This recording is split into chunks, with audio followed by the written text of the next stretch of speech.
Mi nombre es Miriam Herrera Jerez, soy profesora de la Universidad de La Habana e investigadora de la Casa de Altos Estudios Don Fernando Ortiz. Mi intervención gira en torno a las tendencias actuales de la investigación histórica en el tema del tráfico transatlántico de africanos esclavizados.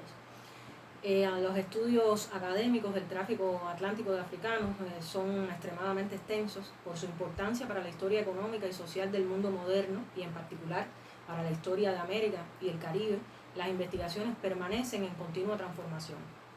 Cada año se incrementan con nuevas y valiosas contribuciones,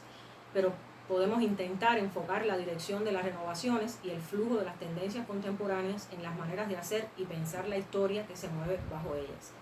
En la producción historiográfica en torno al tráfico de esclavos sucede un fenómeno interesante. A pesar de las renovaciones en los enfoques y la aparición continua de nuevos aportes, los estudios clásicos del comercio de esclavos continúan gozando de un peso significativo. El ya clásico de Philip Curtin de Atlantic Slave Trade, Census, asume el proceso y las instituciones sociales involucradas en el movimiento forzado más grande de la historia como un todo, y esa perspectiva, desde la totalidad del mundo atlántico, resulta indispensable como punto de partida. A este grupo selecto de estudios pertenece la obra de Herbert Klein, que ha realizado un aporte valioso para una historia económica del tráfico de esclavos y para contribuir a desmontar los mitos en torno a su funcionamiento. David Eltis, en un conjunto numeroso de textos, apuesta a responder las grandes preguntas: ¿qué factores hicieron posible el comercio de esclavos desde África?, el rol de las élites africanas, la esclavitud y su contribución al proceso de industrialización europea. Estos estudios de síntesis permiten adquirir una visión general de la trata, de los diferentes periodos de su organización y funcionamiento, y contribuyen a identificar las temáticas que se han profundizado, como la economía básica del tráfico, su impacto demográfico y las causas y consecuencias de su abolición. Pero bueno, también desde investigaciones regionalmente localizadas se han hecho importantes aportes. Se ha profundizado en los procesos de captura, traslado desde el interior del continente africano y embarque a las Américas, iluminando con nuevos elementos el análisis de los orígenes étnicos de los esclavos llegados acá. Entre estas indagaciones exhaustivas de zonas particulares del tráfico se encuentra la obra de Joseph Miller, Way of Death, Merchant Capitalism and the Angolan Slave Trade, que aborda las rutas de comercio de esclavos al interior de África centro-occidental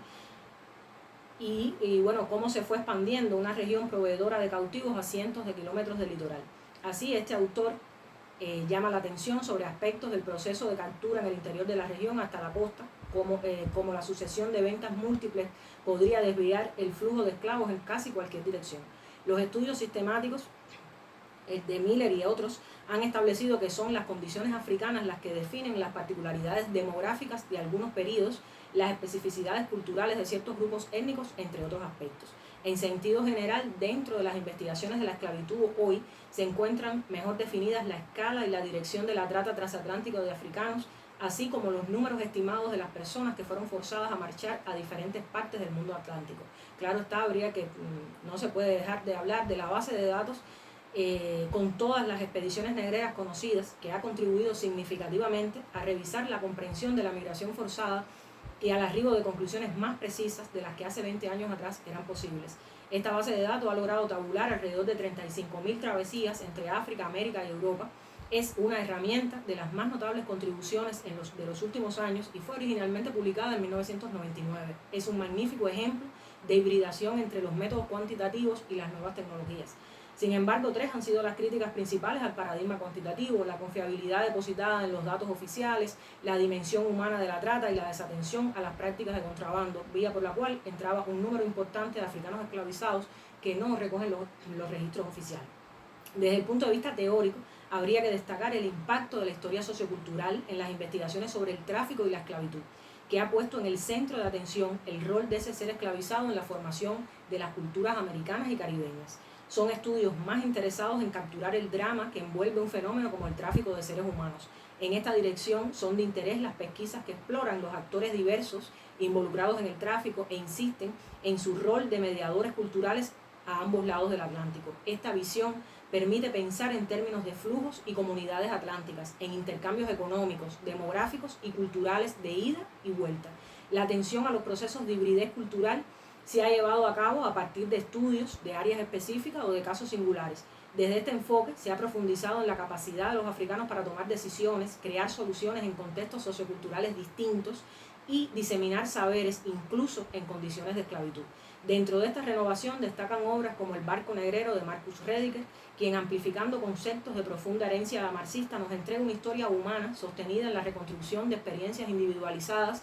de comerciantes británicos y norteamericanos, capitanes y tripulaciones de barcos, de los propios cautivos y de los defensores de la abolición, para analizar el barco fábrica en sus relaciones sociales. Se corresponde con esta tendencia historiográfica contemporánea de una historia sociocultural que ya no prescinde de la vivencia humana sin renunciar al análisis de una experiencia socialmente diferenciada como variable explicativa. Desde una plataforma crítica renovada, varias de estas indagaciones reconstruyen en su integralidad las estructuras materiales de la economía mundial, cuyo carácter global unifica distantes espacios, diversos mercados y distintos modos de producción. Estos estudios han permitido una revisión crítica de la correlación entre la cantidad de esclavos transportados y el nivel de mortalidad en los barcos establecida en las denuncias abolicionistas desde finales del siglo XVIII. Además de volver sobre un viejo problema, la relación esclavitud, tecnología, racionalidad moderna, capitalista. A pesar de que el ámbito de los estudios del tráfico ha sido impactado por todas estas nuevas perspectivas, como se ha señalado, no han dejado de producirse obras de aliento global ni análisis de esenciales problemas historiográficos vinculados al desarrollo del capitalismo. De hecho, hay un retorno saludable a los conceptos sistémicos, como queda expresado, por ejemplo, en la propuesta teórico-metodológica enunciada por Dale Tomic, quien propone un cuadro analítico unificado de las complejas articulaciones históricas de las diversas relaciones de producción que constituyen la economía mundial capitalista. Este autor defiende las tesis del carácter inédito de las relaciones esclavistas del siglo XIX y para demostrarlo utiliza el itinerario de la plantación azucarera cubana como modelo. Su comprensión del carácter distintivo de lo que el autor considera un segundo ciclo de esclavitud presenta sugerentes implicaciones en la conformación y el funcionamiento de los diferentes circuitos que para el tráfico de africanos esclavizados se tejieron durante su periodo de ilegalidad. Es una propuesta de síntesis que ha dado un poderoso impulso a los enfoques comparativos para resituar el lugar de las últimas sociedades esclavistas en la globalidad. Tal como se aprecia en la más reciente historiografía brasileña y cubana, se multiplican los estudios que tienen como centro a traficantes, comerciantes y hacendados en el llamado período de comercio ilícito de africanos entre 1830 y 1860, o 66 en el caso de Cuba. Este contrabando es diferente al existente con anterioridad, pues el período post-abolición le otorga nuevas y distintivas características.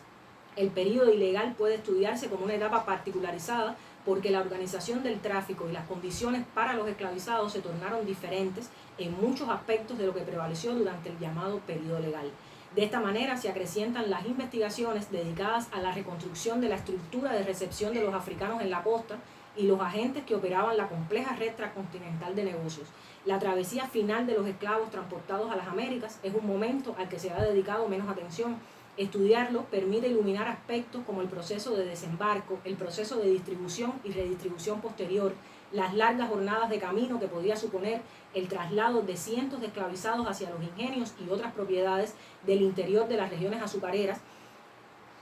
o cafetaleras y el impacto directo de las nuevas condiciones en la experiencia sufrida por los cautivos. El Final Patch revela las capturas selectivas, los negocios con los africanos capturados, los ataques a las partidas en que eran conducidos los esclavos por la población local u otros grupos, las consecuencias de los cambios de los puntos de embarque, entre otras. Estos estudios han evidenciado la existencia de una compleja infraestructura logística, económica y política. La reconstrucción de algunos desembarcos en playas desiertas del litoral brasileño o en zonas inhóspitas de las costas de todas las regiones de Cuba han profundizado en algunos aspectos expuestos por Leslie Bethel, David Murray y David Eltis y han abierto nuevos caminos para abordar el contrabando. La reconstrucción de las redes para el tráfico ilegal de africanos esclavizados constituyen estudios complejos,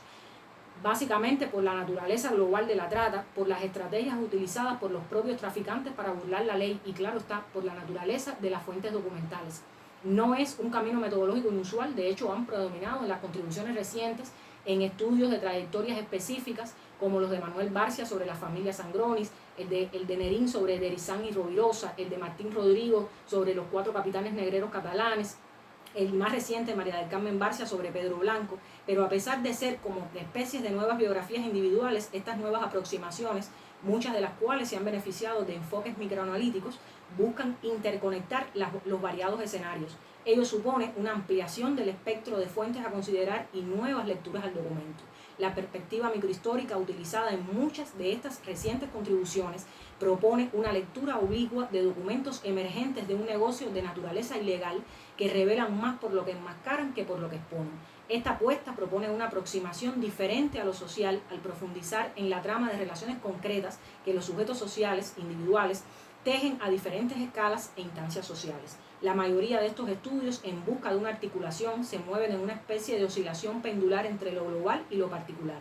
En medio de los extremos queda el anclaje territorial que permite definir coyunturas, dar seguimiento a determinadas redes, ilustrar la corrupción de las autoridades. El estudio de casos particulares se propone algo más que una mera confirmación de hipótesis generales presentadas en los balances globales del tráfico. De una manera sintética, hemos intentado vertebrar el flujo de las recientes perspectivas historiográficas en las investigaciones producidas en torno al tráfico de africanos esclavizados, algunas de las principales líneas de investigación, la referencia a métodos y varios conceptos y las formas de aproximación a las fuentes históricas, sin dejar de realizar al mismo tiempo un breve recorrido historiográfico por autores y obras imprescindibles que se encuentran al alcance de todos para seguir en el empeño de forjar una conciencia conmemorativa desde el conocimiento. Muchas gracias.